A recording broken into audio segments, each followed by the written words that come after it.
What a loser. Well, it's about time one of these bandits in a Home Alone movie just called in Leatherface and his family to chainsaw their way through these traps and chop off this kid's head. Jesse Shade here for Awfully Good Movies on behalf of the JoBlo YouTube network.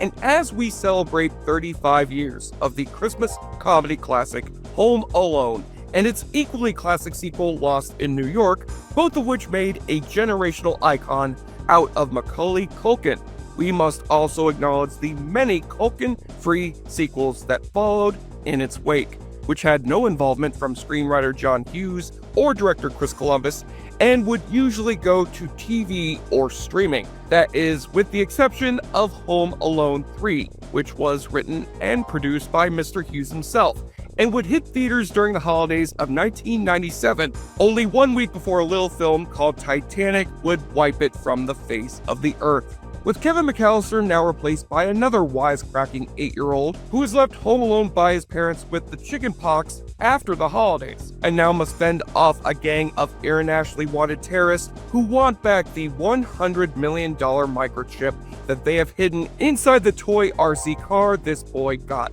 for the holidays. And since this boy's sister Scarlett Johansson isn't old enough yet to snap these terrorists' necks with her thighs, it's up to young Alex and his animal sidekicks to give us a sequel that I have come to find a newfound appreciation for ever since reviewing it in 2020, especially after 2021 gave us the bottom of the barrel that was Home Sweet Home Alone. Woof. Now let us begin our journey through the lesser-loved entries of the Home Alone saga with the only one of these movies to have gotten a thumbs up from Roger Ebert in this wet and sticky bandit of an episode of Awfully Good Movies.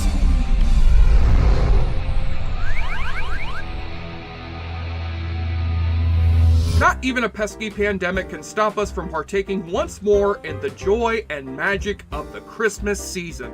And I, for one, prefer to look at the bright side of having to modify our holiday plans around the coronavirus. You don't have to fight with anyone at Best Buy over buying your kids a PlayStation 5. You don't have to argue over politics with your grandparents at the dinner table. And we've got plenty of streaming services offering some Yuletide cheer from the safety of our homes. But even with all the new holiday specials streaming out there, let us not forget the tried and true holiday classics that we watch every November and December. Specifically, the 1990 family comedy that celebrates its 30th anniversary this year, the one and only Home Alone. In the 30 years since Kevin McCallister first defeated the Wet Bandits, Home Alone has become as synonymous with the Christmas season as Charlie Brown, The Grinch, and Harold and Kumar, with its sequel Lost in New York also becoming a holiday favorite, despite its awkward cameo from our future president, Cliff the security guard. It's a lie! But as those who've seen my review of Home Alone 4 will know, this franchise did not stand a chance after losing the smart-ass charisma of Macaulay Culkin. And this should have been apparent after the failure of the first of its 3 Culkinless sequels in 1997, with Home Alone 3.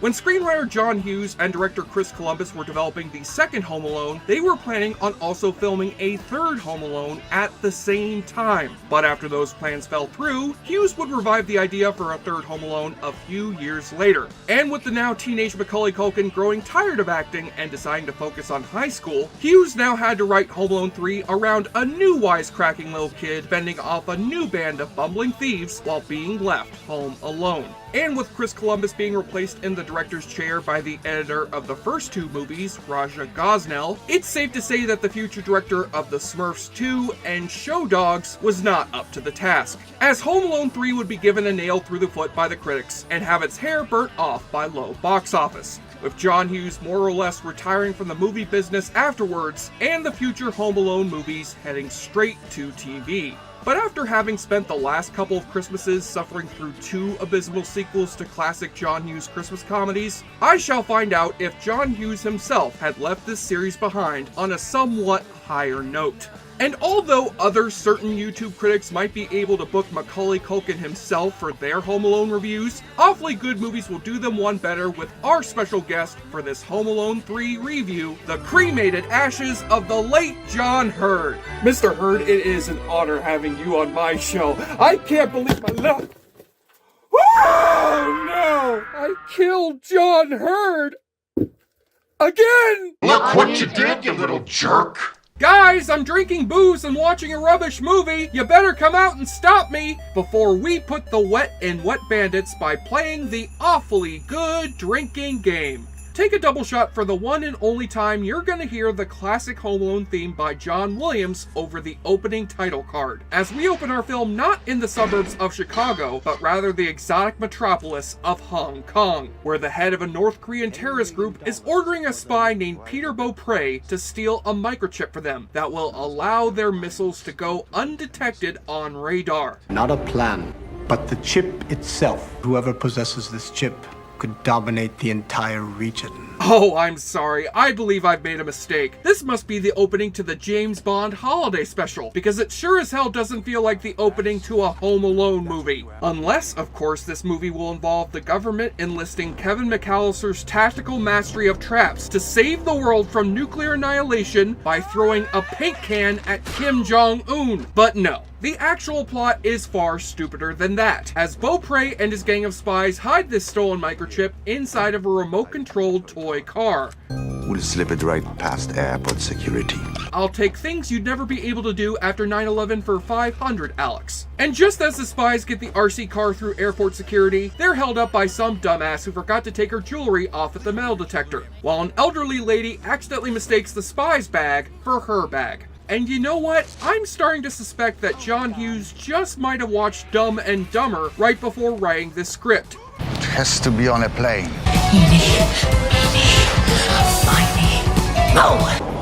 We are going to Chicago. So after the spies track down the elderly lady's location in the Chicago suburbs with the help of their high-tech computers, we meet the boy who will be taking over as this sequel's young hero, Alex Pruitt, played by the similarly named Alex D. Linz. And yes, I know I referred to him as the Liar Kid in my Home Alone 4 review. The Liar Kid, which was wrong. The Liar Kid actually starred in another terrible sequel to a John Hughes family comedy, while this kid went on to become Max Keeble's Big Move, and the kid from Home Alone 4 went on to do Who Gives a Fuck. Now moving on, young Alex is earning some money by plowing the snow out of the driveway of the aforementioned old lady who lives across the street from him. And before any of you think this movie's gonna turn out to be the origin story of Old Man Marley, I must inform you that this elderly lady, Mrs. Hess, will actually be this sequel's equivalent to Old Man Marley / the Pigeon Lady. But where those two characters were actually really nice people who were simply misunderstood, Mrs. Hess is in fact a genuine Elmira Gulch level old biatch. There'll be no charge, Mrs. Hess. So you can tell the neighborhood I stiffed you on a snow removal job?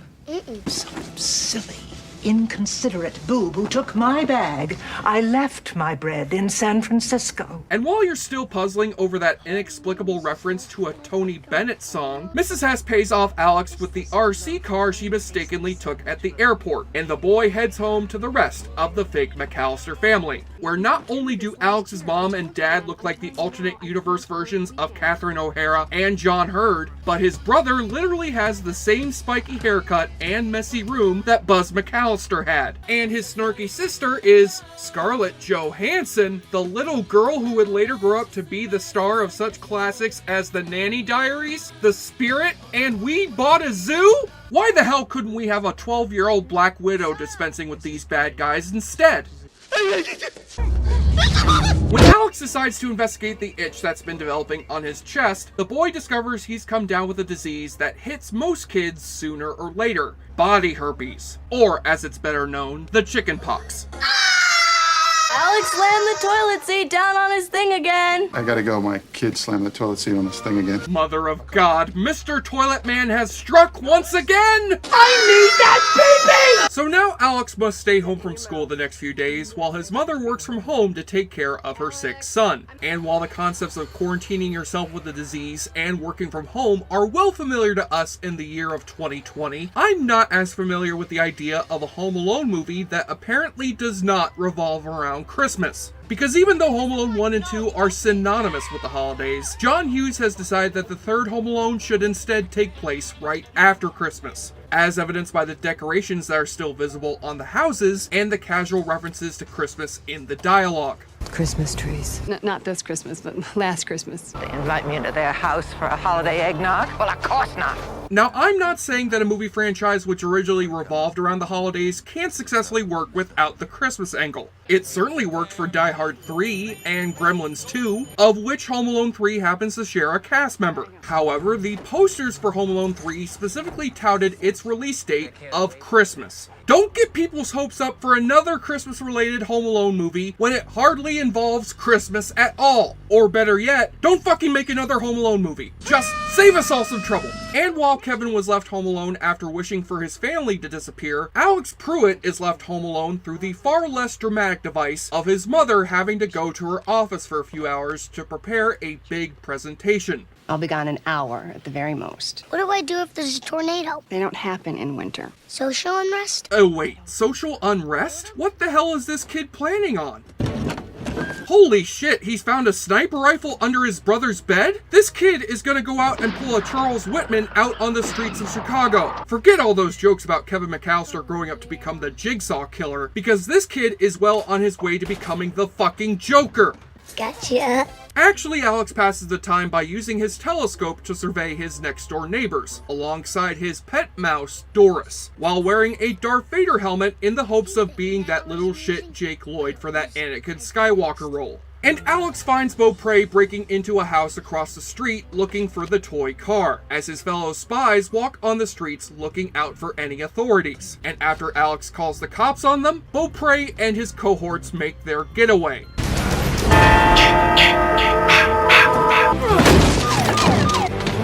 Freeze!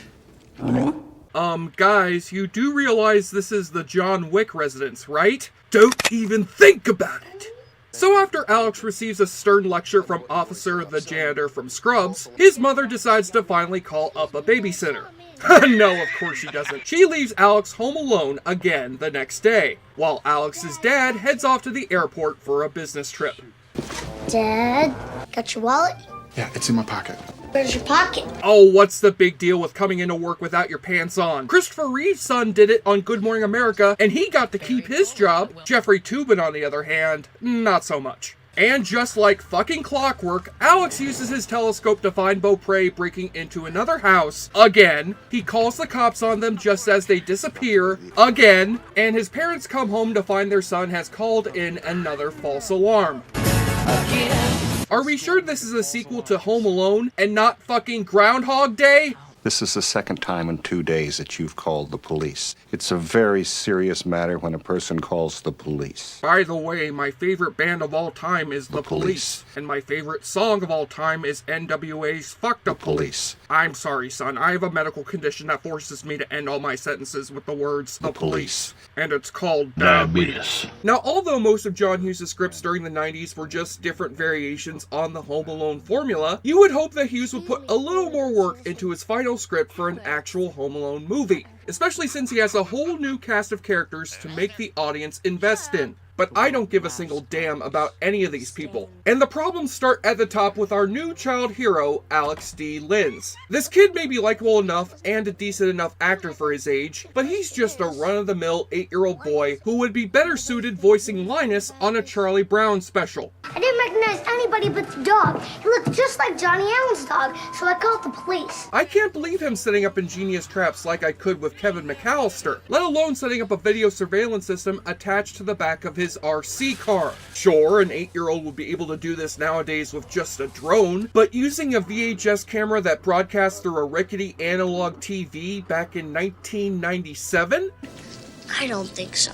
As for our new gang of bad guys, they cannot lift a crowbar up to the hilarious bickering between the original Wet Bandits. Aside from their leader Beaupre, we've got Earl Unger, the smart-ass of the group, who's like if Sam Rockwell was played by a long-haired Sacha Baron Cohen. Tomorrow, whack every kid in the neighborhood, burn them all. And look for that stupid car. We've got Burton Jernigan, who's played by the orchid-growing agoraphobic from Twin Peaks. And we've got Alice Ribbons, who happens to be the very first female villain of the Home Alone franchise. So you can suck on that broken glass ceiling, Missy Pyle. Although these four are very good character actors whom you've seen in dozens of movies and shows, none of them are as adept in comedic slapstick as Joe Pesci and Daniel Stern were, even as the movie tries hard to have them emulate the Three Stooges.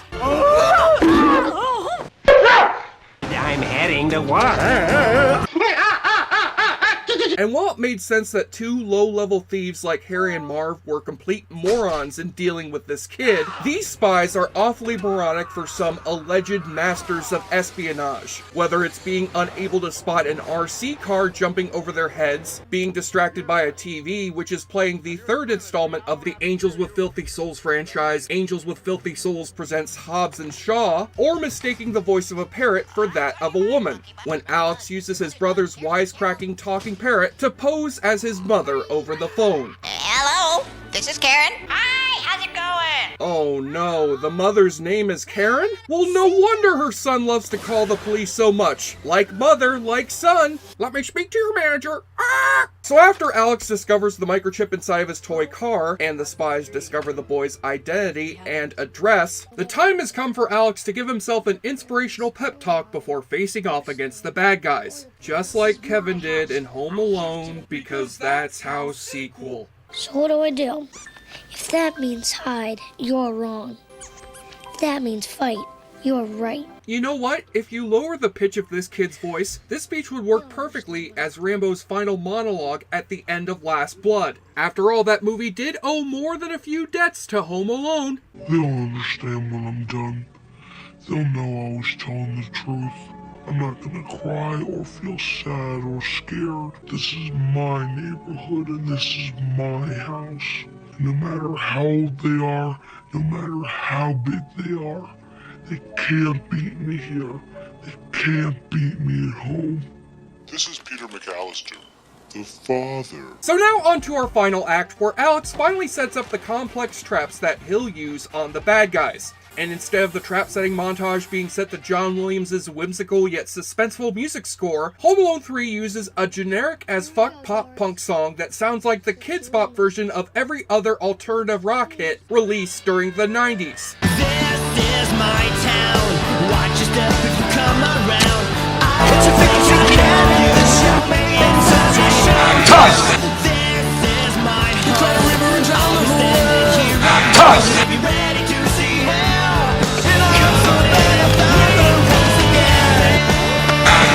And although Alex's mom finally has the good sense to call over Mrs. Hess to babysit her kid for a bit, Hess is stopped from coming over after Alice poses as a neighbor looking for a package that was delivered to the wrong house. Why are you closing the door?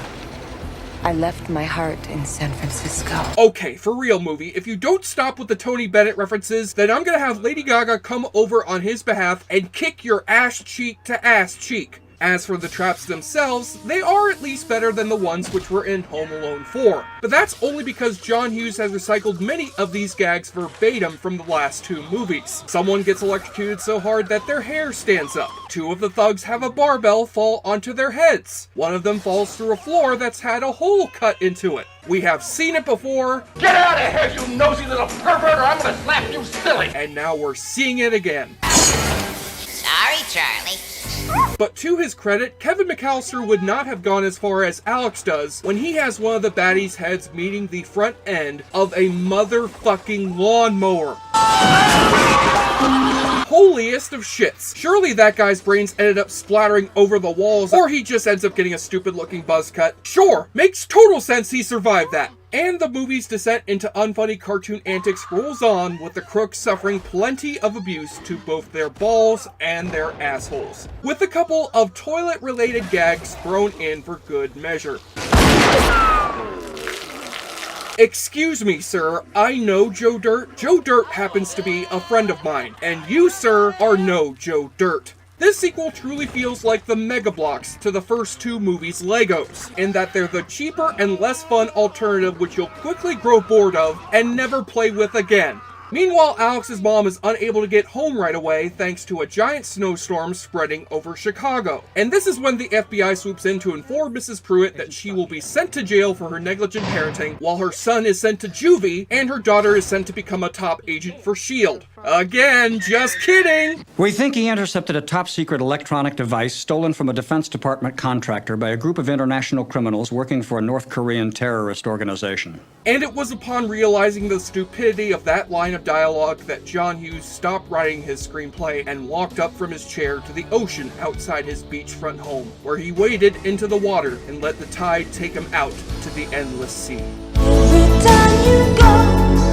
Back at home, Alex makes his getaway with the microchip in his hands, with Unger and Jernigan chasing after the boy by jumping onto a trampoline, and Alice being tricked into thinking he's inside the dumbwaiter. And I'll give you folks one guess as to how things turn out for these three. They do not go well, and the same can be said for this very film. And just as Alex comes to save the unconscious Mrs. Hess in her garage, Beaupre gets the jump on the boy and demands he give him the microchip. Give me the chip. It doesn't belong to you. It's not yours. Oh yeah, now the movie's starting to grow some balls. Shoot that little kid! Shoot that little kid! That's not your gun. This is your gun. Oh fuck, the kid's got the gun now? Well, that's even better! Shoot him in the dick! Shoot him in the dick! Gotcha. Aw, damn it, it was just a bubble gun. Come on, movie, can't you kill at least one person? Preferably the director before he goes on to make Beverly Hills Chihuahua? So while Alex and Mrs. Hess have their narratively mandated bonding session together, the FBI finally arrives to take away the defeated shitty bandits. You get it? Instead of the sticky bandits, it's the shitty bandits, because one of them had bathed in shit. But you're a hero. This is very cool. Very cool. Very cool. By the way, how is it that North Korea got mad at our country for portraying them badly in Team America and The Interview, and yet Home Alone 3 portrays them as being able to hire only the dumbest fucking spies in the world to retrieve their missile chip, and they don't seem to mind that? Even Dennis Rodman would have had a better shot at getting this microchip than these four morons. But hey, perhaps the film can redeem itself at the very end. After all, we remember how touching those endings were to the first two, reminding us of the kindness and generosity that lies at the heart of the Christmas holiday. Well, fuck that noise, because this ending has Alex's dad coming home to give his son the very same RC car which caused so much trouble. Oh, wonderful, we've learned absolutely nothing! Gentlemen, start your engines! You know what? That is funny. Especially when you realize that when North Korea hears their microchip retrieval was stopped by an 8-year-old boy, they're gonna hire a shadowy assassin to come over to his house and shoot the boy dead in cold-blooded retribution. Bullseye! Keep the change. You motherfucker, you! One of the original plans that John Hughes had for Home Alone 3 was to replace Macaulay Culkin with his brother Kieran in the role of Fuller, which, considering how Kieran would become a big star in his own right, could have turned out great. But without Fuller on board, it's John Hughes who ends up wetting the bed here instead, with a bland and recycled script that literally feels like something he wrote in his sleep. Sure, Home Alone 4 was the very bottom of the barrel, but at least it made me feel something, while Home Alone 3 is like eating cardboard and ice cubes for 100 minutes. I'll give it credit for having some kind of production value and a not entirely bad performance from its lead star, but it's truly a sad end for John Hughes' largely great career that you shouldn't bother watching alongside its superior predecessors this holiday season. And I'm not that optimistic for the upcoming Home Alone reboot coming next Christmas to Disney+, even if it does star the kid who played Yorkie in Jojo Rabbit, as well as Macaulay Culkin reprising the role of Kevin McCallister? Well, that news just enlarges my shriveled heart at the end of this horrible year. There is still some hope left for Christmas 2021, baby!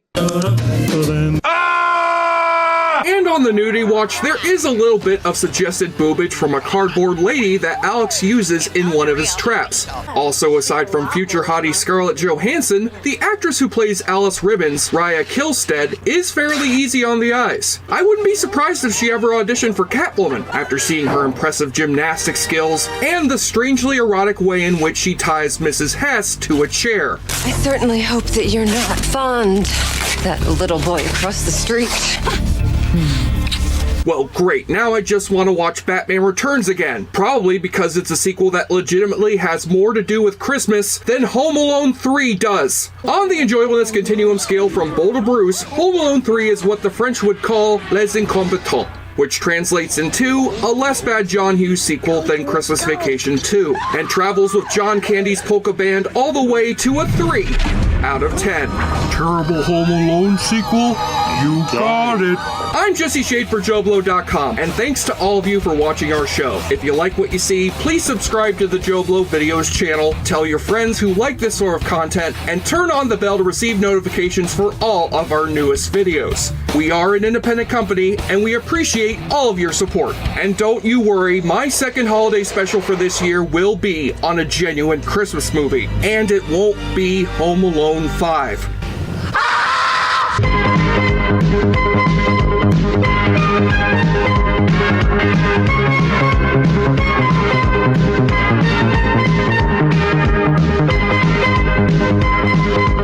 Thank you for clicking on our video, everybody. If you like what you saw here, please make sure you like the video and subscribe and share with your friends who like this sort of content. JoBlo was created by movie fans for movie fans, and we appreciate your support.